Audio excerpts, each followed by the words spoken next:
እህቴ ሆይ እወድሻለሁ በማለት ይህንን ቪዲዮ ለዛች ለምትወዷት ሁለተኛ እናታችሁ ለሆነችው እህታችሁ አሁንኑ ሼር አድርጉላት።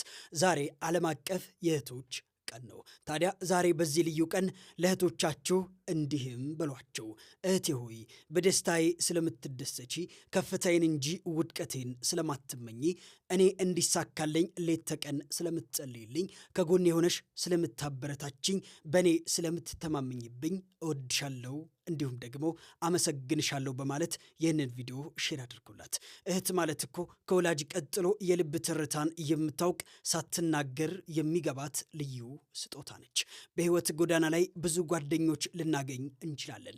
ነገር ግን ከእናት ማህፀን ተጋርታ የልጅነት ትዝታችንን ተካፍላ ሁሌም ከጎናችን የምትሰለፍ ብቸኛው አካል እህት ናት። እህት ማለት ከእናት ቀጥሎ እናት ሆና ትንከባከባለች። ታዲያ እህቴ ሆይ ስላደረግሽልኝ ነገር ሁሉ አመሰግንሻለሁ በማለት ፍቅራችሁን ግለጹላችሁ።